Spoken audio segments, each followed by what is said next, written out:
Hey now, and how are you doing?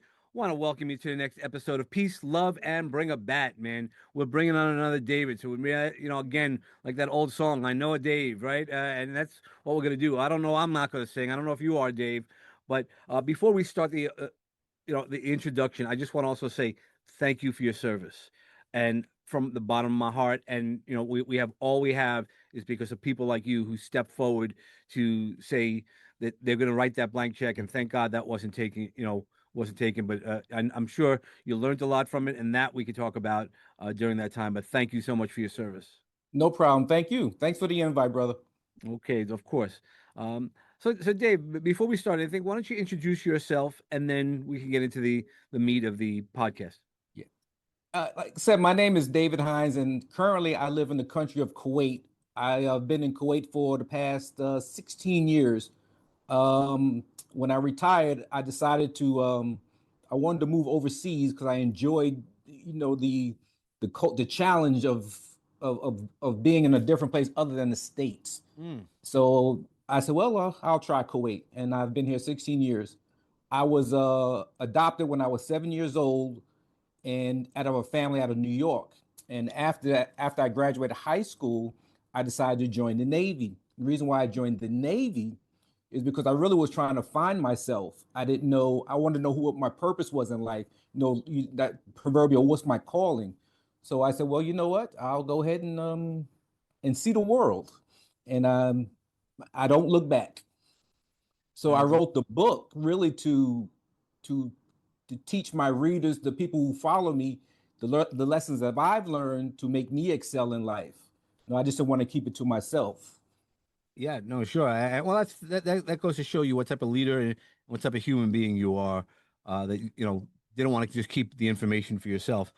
Where in New York did you grow up? Brooklyn, New York. Where Brooklyn? Uh, 35th Street, East 35th Street. So that's East Flatbush. Oh, okay, yeah, no, I grew up in Sheepshead Bay. As you can hear, I Oh. have that New York accent. That's why I was asking. I'm like, But yeah. So that's why I was like, yeah, I always like to have a fellow Brooklynite. right on, good. Yeah, my accent left when I was stationed in California. So really, people don't know that I'm from New York. All right, well, welcome back home. We'll Thank you, definitely have sir. give you some home time stuff. I can't believe that you also are living in Kuwait. How is Yeah. it living in Kuwait? Before we get into the book, I'm just Well, right now it's what time is it your time? Is 4 o'clock your time? it's 4 o'clock my time. Yes, sir. Yeah, it's 11 o'clock at night my time. So people ask me, well, why are you doing this so late in the night? And I'm like, well, it's in my best interest to do this podcast, to do this interview. So people don't realize you have to sacrifice if you want to go get ahead in life. You Hmm. just can't rest on your laurels, excuse me. So that's just the way it is. I do what I have to do, and Okay. that's where Well, you come into play, Dave. all right. Well, I'm glad, and we'll make sure that it's impactful for you to do this. So now you were talking about your book. The book is called the Big Mac Effect. Yes. What could you explain to that a little bit about it? I understand what Big Macs are, so uh, I, I'm not sure that's where we're going down that road. Right, exactly. We're not gonna go in. Well, I guess we are a little bit. Well, sometimes when I'm hungry, I want a Big Mac. It's a value added proposition. There's nothing wrong with Burger King or KFC or Pizza Hut. Today, I want a Big Mac. I'm willing to walk an extra block to get a Big Mac. That's just the way it is. And when I go into McDonald's, I'll look at the menu and I'll see the prices have gone up 20%. I Mm. don't care. I want a Big Mac and I will pay the price. So my question to my followers is, well, why do I build a relationship with you? I know why I have a relationship with McDonald's because they're offering me something, which is the Big Mac. Mm. So when I'm dealing with the people who I lead, if I'm not coming to you to build a relationship like I am with McDonald's, you are no value to me. Mm. So what I've realized in life, if you want to be successful, you have to add value to society or a group of people. You got to be able to solve their problems. You got to be able to serve, and that's what McDonald's does. They serve me the Big Mac, and that's why I go to McDonald's, and I don't care what the price is. Well, okay. Let's not tell McDonald's that because they might keep raising that. But it is. Well, I think, and correct me if I'm wrong. It's really the mindset. If you want something, you have to go out and get it. It's not That's just correct. right. It's not just hey, get something easy. But if it's something that you love and you sort of need, right? We talk ourselves into it. How'd you get to this Big Mac desire? You know what? I guess during Corona, you're trying. I'm thinking I need to leave a legacy. And some people build buildings, some people make statues. I decided I wanted to write a book. So I thought leadership is more book stuff. Hmm. So I wrote down like maybe 50 different titles of a book. And that's just one of them that just popped in my head because it's something I was learned, I don't know, let's say 20 years ago. Someone mentioned that, one of my mentors, about McDonald's. And I said, well, maybe I can make that the book, the title of the book. And that's what I did. That's why I call it the Big Mac effect. Tell us a little bit about about the Big Mac effect and how you started creating it. Because isn't it one of the greatest feelings to have a book that you wrote and your thoughts? How'd that feel? Well, let's just start there before we get dive into the book a little bit. Yeah, it's a feeling of satisfaction, of happiness, of all the work that I put in. I started the book about just during Corona. Okay, so And 15 years 5 years ago. later, then I finally, you know what? I need to get off my butt, get off that couch, and get this book written. So it's just a satisfaction that there are people who I'm able to help because they read my book, because they built a relationship with me. I build one with them, and they are getting better because of me. So basically, when I'm long gone, dead under the ground, 6 feet under, people are still getting improving because they're reading my book. It's Mm. just, it's ecstatic, and Yeah, I well, recommend everyone does it. right. Not everybody does it because it's the hard things. I've published a few books, and people are like, how do you do that? Like, well, it's hard, and how you use your time, how you use your focus, and overcoming some of those limiting beliefs that we have. Yes, sir. So, what inspired you to write the Big Mac Effect? Well, it was being in the Navy, seeing people advance. When I'm new in the Navy, I noticed that certain types of people got ahead. And those were people who they really weren't motivated, but they were accountable for their actions. They were responsible, and they were really of good character. And I was always impressed with that. Because remember, at the time, I'm only 17, 18 years old. I'm trying to learn myself.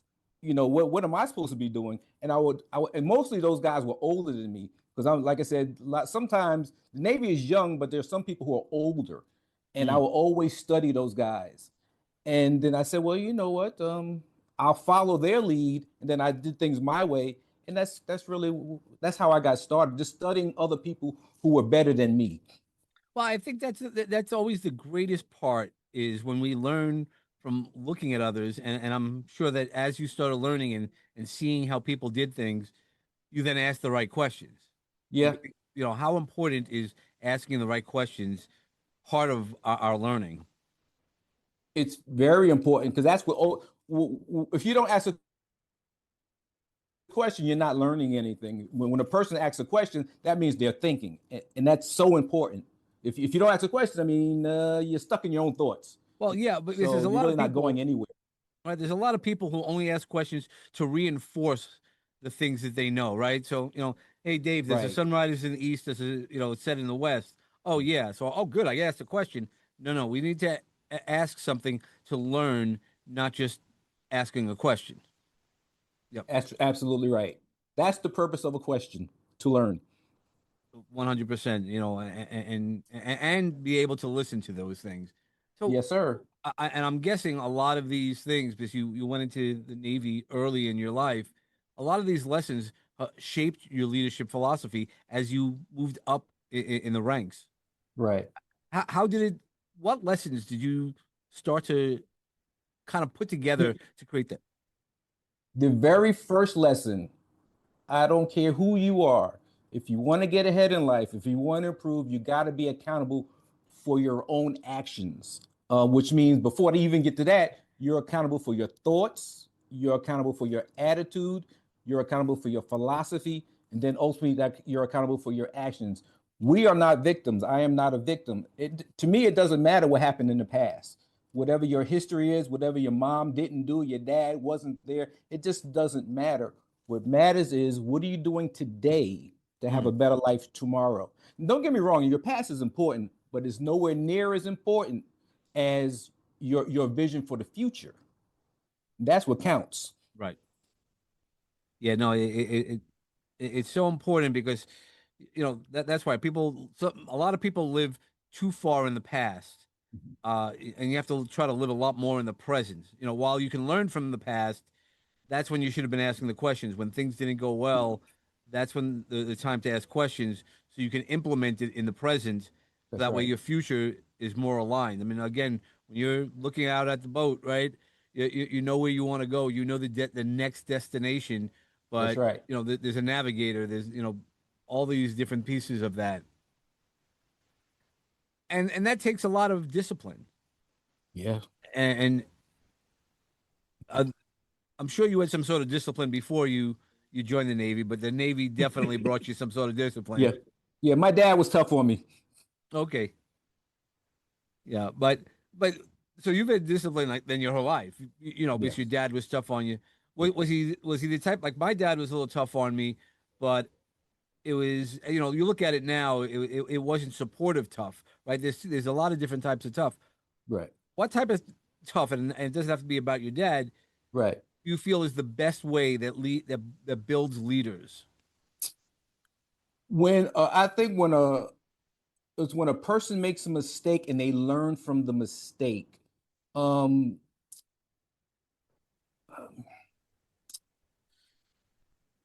I really can't say anything more about that. But when you're learning from others, you made a mistake. You're learning from others. You're learning what you did wrong, and you keep moving forward despite of that. And it may hurt you, but if you're honest with yourself, you look in that mirror and you're like, "Yeah, I made the mistake, but I'm still going to move forward." That I think that takes courage.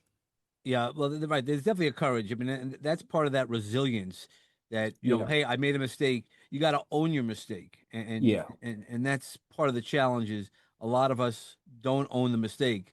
They want to blame somebody else. Hey, it was well in this case it was Dave's fault, right? But the Dave that yeah. I needed to complain about is the Dave in front of me, the man in the mirror. That's right. Yeah. Well, like I say, look at the person on your driver's license. Yep, That's where it starts. 100%. So how have you stayed disciplined? While people showed you could have gone a different, a whole bunch of different ways. I mean, even in the military, while Yeah. they reward discipline and things like Yeah. that, there are plenty of people, as through the years, not everybody's as disciplined. Absolutely right. Yeah. It's I want to say it's in my DNA, but I'm one of those type of people when I learn something, I realize something is in my best interest, which is being disciplined, I keep doing it. I have an older brother who was younger, who's not like me. He didn't learn from his mistakes and he's okay now. But I was always the opposite of him. I just didn't like him being in trouble all the time. And I used to always ask, well, why are you always in trouble all the time? And he really couldn't answer the question. So I did the opposite of what he did, so I didn't get in trouble with my parents. It's just something I learned from being a child. Yeah. So and how the Navy, through your career, how'd that enhance it? Or yeah, That's right. It enhanced it because now I'm in a structured environment where I'm held accountable. Remember, the chief, the lieutenant, the captain, the colonel, they're all putting the fire under me to make sure I'm doing what I'm supposed to be doing, and I did it. Because if I didn't do it, I was held accountable. I'm in trouble now. yep, I mean, whatever the trouble is, there's a problem, and I right. just didn't want the trouble. Right. Not everything's in extreme trouble, but Right. there's a different. So as you built up the rank, you build up your ranks. How did you handle teaching people to have the right disciplines? It's tough because everyone is different. I mean, I can lead someone one way, but I can't lead another guy, another girl the other way. It's a challenge. So, the only thing you really can do is just tell them what I expect, tell them what is expected of them, whatever the mission is, and if they don't do it, there's a problem. Right, right. Right. It's like anything else. If we do something wrong, there's repercussions and Yeah. things like that. because what I'm trying to go is what can we suggest to people on how to stay disciplined? I mean everybody. So myself, there was times in my life that I was in the gym, three times a week, four times a week, and then there was times I was very less Mhm. disciplined about that. Right. Um, some people, and we've talked about this before, they're not disciplined. I mean, something in them, they gotta want to get better. I can't lead the horse to I can lead it to water, but I can't make you drink it. Correct. Um, if they want to be disciplined, they can do it. And I really can't help in that area. I can just tell them what I expect of them. And if they do it, okay, well, do it. They do it. If they don't do it. But the guidance I give, start this when they're younger with my children. I always told my children when they were younger to make up their bed. And it's something that I taught when I was a little boy. Because when you start setting these little goals, little small goals, these mundane, these think they're routine things, they really help you as you get older when you're thinking about the bigger picture now. So start with something small and then build on that. And for me, it's making up your bed. Okay, so And today I'm 58 years old and I still make up my bed. yep, you're in that philosophy of every morning. The first thing I do is make up our bed, right? There's some great books out there that mention that specific task, and that's where I was going. What type of daily habits can you work, um, and that you work on? Because it's habits, the habits actually build the discipline. Yes, sir. Yep, Well, you said one of them. One of them is exercise. You know, something in you has to tell you to go to the gym, to go to the beach, to do your morning run, your morning walk, your yoga, whatever, your swimming, whatever you want to do, that has to be done. It could be simply you looking in the mirror, you don't like the way you look, and you want to make a change. That means you need to start taking some action. It could be financial. You could look at your bank account and you're like, wow, I really don't have any money. yep. So, and then you start reading books on finances or YouTube videos, whatever you got to do. But it all starts with the individual. It starts with the person, if they want to make a change. Yeah, and so how do you build those things, right? Because well, you have to recognize it. So how do you start recognizing? Because there's a lot of people who go out there who want to blame, right? They're all looking on for the external, blame. What did you do to focus internally so that way you could see and recognize your course? It was something that was ingrained in me in the military. For perfect example, I have just before Corona, I have a friend we used to carpool in Kuwait, and he said, "David, I am leaving Kuwait in a couple of months to go back to the States to San Diego." And I said, "Well, what are you going to do for a living?" And he said, "Well, I don't need to work because I have X number of dollars." He's a stock market guy. Mm, And when he said that, I was like, wait a minute. I only had 20 grand in the bank, and this guy like had 500,000.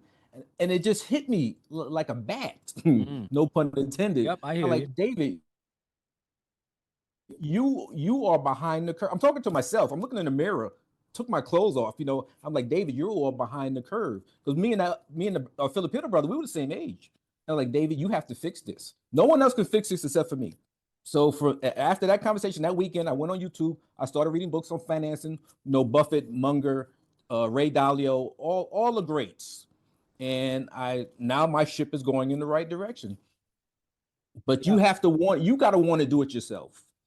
Yeah, no, all of these things are you have to do it yourself. But some of that is the mindset we have to overcome.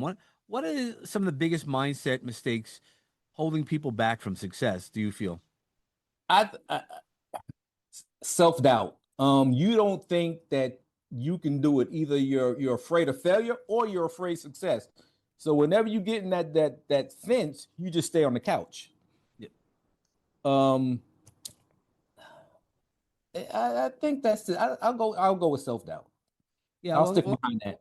and when you work with leaders or when when you're training people, how do you help them overcome that self-doubt? Because not everybody realizes it, and and then even when you realize it, they don't because they're doubting themselves. I always say Yeah. doubt the doubts, but it really becomes how do you overcome those self doubts? How do you get through that? Yeah. It's so like each individual is different, but most times you just have to pull them aside and give them a pep talk. Mm, Like a coach in a football game. You can do this. You have the capability. Yada yada yada yada yada. I'm going to be with you for part of it, and then I'm just going to let you go. And I expect a lot out of you. And that's really all you can do. Be there by their side, but you can't hold their hand because when it's all said and done, they're on their own. Because they're only going to be with me for a couple years. But so, like I said, when we go see our creator, you're standing there by yourself. So right. you got Yeah, you have to be responsible for you. yeah. And while I could show you, there's a quote that I like using. Ram Dass said, "We walk each other home." Mhm. And and for that is like, hey, I'll walk with you. You and I are walking right now, and sharing information. But when you go on your own, hopefully I've given you something to Yeah, help you on your journey, and you've given me things to help me on my journey. But it's our journey. that's right. It's two separate paths that just converged right here. Absolutely. And as we start converging, it's those habits. How many, like when I talk to people, I go, there's people that get overwhelmed, right? The overwhelmness of I have too many things to do. Mhm.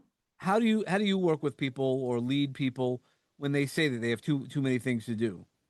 I I tell them this. I tell them the same thing I tell myself. You have to set your priorities. Mm, Some things it can wait till tomorrow, but some things got to be done now. And if necessary, get a pen, a piece of paper, and write it down. Put it on the refrigerator. Put it on your mirror in the bathroom. But have a plan. Have a schedule. Well, what do you need to do? And it's the same thing I do.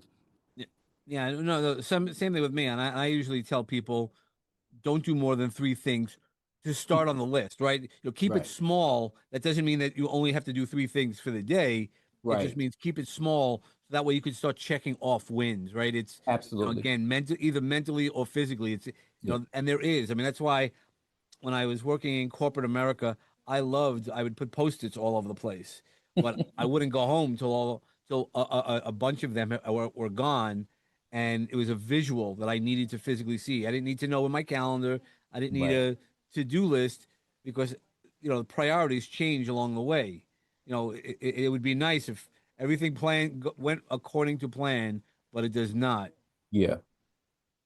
I think that for planning stuff, for me, I start the night before. I kind of know what I'm going to do before I go to bed at night. I've Mhm. already planned out what I'm going to be doing the next day. I don't start the planning when I wake up in the morning. It's Right. done before I went to sleep. Yep.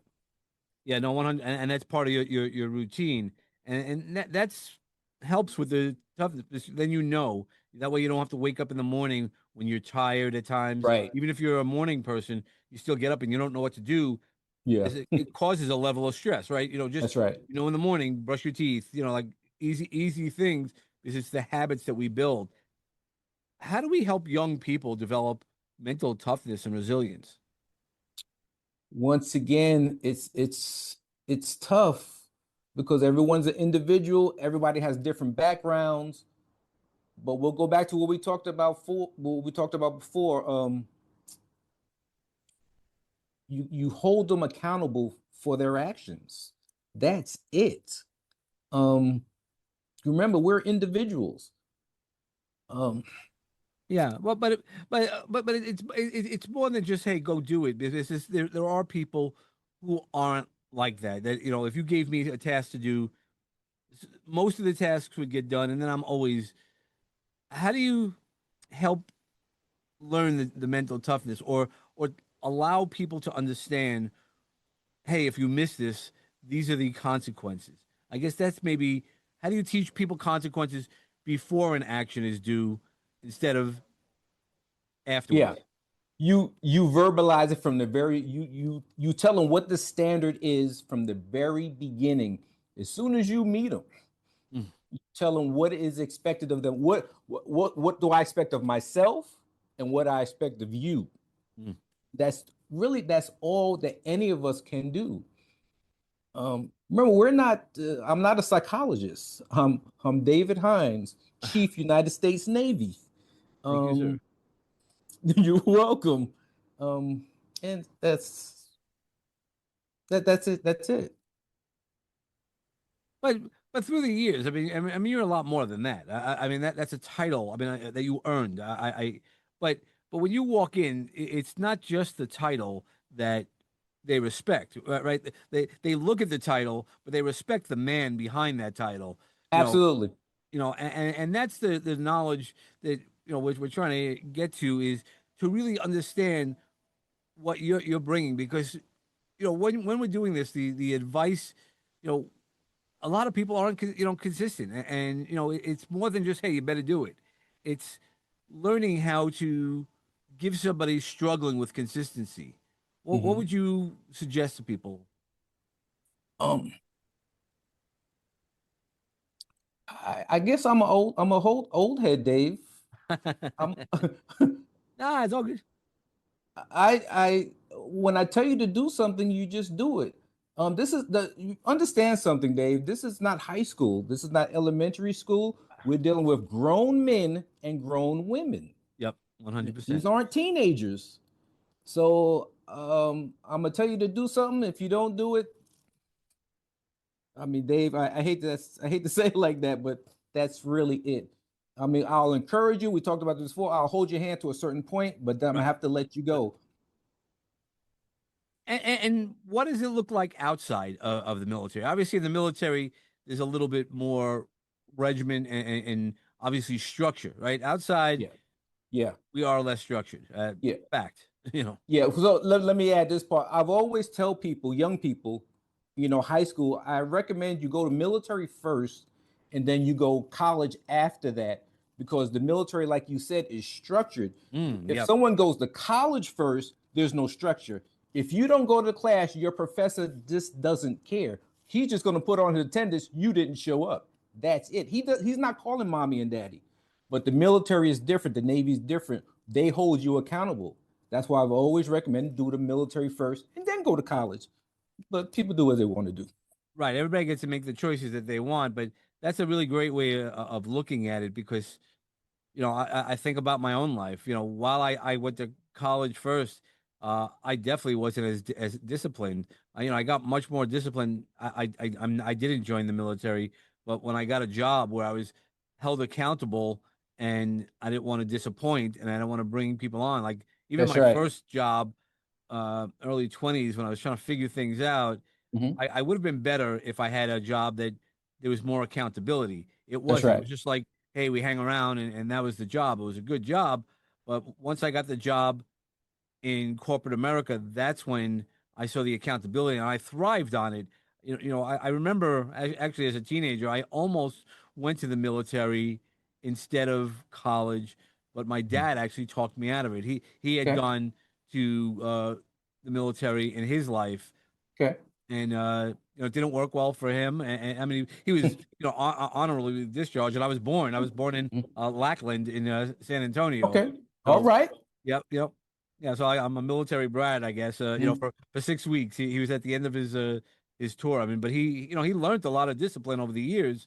He had Right. he served in Germany. He was a Vietnam era vet, but he didn't Hmm. serve in Vietnam. He was in Germany and then a couple other places, and then ended up in Lackland. He finished up in Lackland. Yeah. Very good. Very good. I always say that self-love is discipline. Discipline is self-love. If you want to get better, if you want to improve, you have to be disciplined. If not, you're like a kite dancing in the wind. I mean, you're not going anywhere if you're not disciplined. Yeah, I didn't even know self love was a thing. Truthfully, no, I'm being honest. Because I had a suicide attempt 6 years ago, and Uh-huh. uh, I walked into the doctor's office at one of the doctors that was trying to help me out, and she said, "Do you love yourself?" That froze me. I didn't Hmm. understand. Like I know I could love people. I could, you know, be brothers with people. I could do all Right. these other things. I didn't never looked internally, and I had looked internally on a lot of things, but I never knew that I can love myself. Right. And that's where in these 6 years I've really taken, my habits and made that as one of my habits to make sure I always check in with myself. I think that's part of Absolutely. I think that's part of that self-love is we owe the right to ourselves to check in. It's not about being selfish. It's No. about because when we are able to be go ahead. No, Dave, please continue. Yeah. Yeah, because when we were able to identify our self-love, we're actually better lovers in life. That Mhm. unconditional love to say to people, hey, I know it because I could feel it. Once you understand it on a completely different level, it becomes who you are. Right. I agree. I couldn't agree with you more. That's all I'm going to add. Okay, all right. Because I mean, those are the things that we do as we build up those leadership things.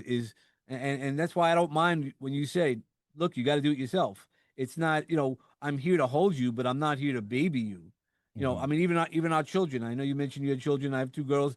That's the hardest part for me because in my life, I was taught my mom like babied us a little bit, and I still look when I crashed, my crashed, and because I learned how to build resilience, and I'm trying to now teach as a parent resilience to my girls who are in their Right. 20s and allow them to scrape their knees a lot more than I was allowed to scrape my knees. I'm still Right. the same parent, and I still come in. I'm still there when they fall, right? Absolutely. Come with a scraped knee, I'm going to give you a Yeah. band-aid, right? Right. But some of those mistakes, if it's your mistake, you got to figure it out. I'm here to support you, but I'm not Right. here to give you all the answers. That's right. That's absolutely right. Yeah. So I And think I don't that's, write checks either, Dave. yep. There you go. I bet you that's one of those financial things that you talk that you read That's about. right. And but that's really important. Also, it's got to be tough. When you're kids. I mean, I've done that at times where I'm like, all right, I'll write a check, but you now have to hold yourself accountable to Right. do the things that you need to do. And I don't care what you miss. Like, Right. and there's times that my daughters try to take advantage of it, just as kids do. I mean, they're still Right. early 20s Right. and I'm like, no. And then Right. they look at me and I'm like, tell me why I should. And if you Right. don't, and humda is a no, and you know why. So don't give me that stuff. Yeah. Right. I hear That you, brother. to me, that's part of that resilience and toughness that I want them to have, because I Yeah. know I'm not going to be here all the time. While I'm Right. now taking care of myself and I'm not eating Big Macs for the time Right. being. Like I Right. said, because I wasn't taking care of my physical being. Mhm. I said when I get back there, do I want to have one Big Mac every now and then? Yeah, that's not going away. I'm Right. not gonna go to the reverse where I'm not going to eat any of those things. But it Right. really is Mhm. know what you want. I know what I want. I know right now if I'm not healthy, I can't do the things I want to do, and I love it. I mean, like today, working out, making sure Mhm. it gets me to a level, makes me feel so much better, so much stronger. What are some of the things that take you to that level of, you know, extra confidence when you know you're doing it? Those habits that you do. Ask the question one more time. Yeah. What takes you to that next level of confidence, right? As you start building those habits in your life. Dave, is just something that's in me that allows me to do it. I really don't need. I guess it's the satisfaction, the happiness as I'm getting better. I'm improving, Mm, and that's really all I need. I don't need anything extra than that. It's something inside of me that allows me to do that. sure. Yeah, yeah. I don't need to look at anybody else to motivate me to inspire me. Yeah, no, I wasn't looking for the outside stuff. I was looking for the inside stuff. Like for It's me, so yeah, I'll give you an yeah. example. Like for me, like this podcast. I love this podcast. I'm trying to push this podcast hard because it's one of the things that brings me joy, and that's it, which gives me more confidence. And meeting people like yourself really is very exciting for Mhm. me. And so I keep pushing to do more. Like again, I've said since I found out about my heart situation 2 months ago, people were like, "How many podcasts have you recorded?" I'm like, "I don't know, probably close to 100." And they're Okay. like, "Man, that's a lot." I go, Yeah, but I love it. It's what I'm doing. It joys. The same thing with writing books. Prior, now I'm getting them out because I Mhm. did a lot of writing for myself. They go, "What do you mean you wrote all those books?" Hmm. Hey, as I was using my time for what I liked to do, I loved being Right. in stories and telling stories and or helping people write their books. So for Right. me, that's how I kept pushing myself, and I've Mhm. become a better writer by doing the actions because I think that's Mhm. how we get better is by doing new things, and that's where I keep stretching myself. Mhm. Where are ways that you stretch yourself? Um, Leading people who do not like to be led. Um, I get a lot of pushback from people. Remember, I'm in Kuwait now. I'm dealing with grown men, but a lot of them don't do what they're supposed to do. So I'm always trying to encourage them to do the right thing. But I really don't want to because in my mind, they should automatically do what they're supposed to do, but Yeah, they don't. So yeah. I'm still pushing. And I'm like, well, man, why do I have to do all this work on my part for you to do what you're supposed to do? But I do it. But it's challenging. So for those people, what? How do you? So there's some people like yourself. You definitely sounds to be you don't need anything to motivate you. You don't need the fire outside. You have the fire No. in your belly at all times Yeah. for what you need and the things that you need. But you sometimes do have to lead those guys who don't have the fire in their belly. That's How are right. ways that through leadership, besides just saying you have to do it, Hmm. right? Again, my dad was one of those guys. Do it because I said so, not because Right. of an explanation. Do you offer, that guidance of why things need to get done to see the bigger vision? Yeah. So sometimes I'll tell someone to sit in my chair. 'Cause say I'm sitting behind my desk, Yeah, and the person comes to me with a problem, but they didn't do with something they were supposed to do. So I get up from my desk and I say, "Will you sit in this chair and let's see how you handle the situation?" Then I just reverse it. right. Yep. And I see how they answer the question. How do they handle this? And I think for some guys that does help. It makes them think. Empathy is very important if you want to excel in life. Uh, putting yourself in another man and woman's shoes. 100%. So that helps. Something else I like to do. I like to invert problems instead of thinking about what do I need to do to get better. I think of what should I avoid, and that helps sometimes also. So whichever one works for the person or me and me, but talking to me too. That's the path. Like I said, we're all different though. Oh yeah, no, 100%. We all have different fingerprints and we all, different motivations Yeah. and different ways to do and see things. And that's where it's tough as a leader, and you'll know better than me, that when you're leading, hundreds of people in and as you've been throughout your military career in more serious situations where you have to, what the ultimate goal was, but you have to get those guys who are motivated, those guys you probably didn't have to worry about it at all. But the people Right. who needed that more focus, you had to kind of remind them what that focus was, where we're supposed to be. Yeah, absolutely. But that's absolutely correct, Dave. But remember, leadership at first isn't people following you. It's not me giving orders. Right. You have to lead yourself first. Sure. I lead myself first. Take the people out of it, Right.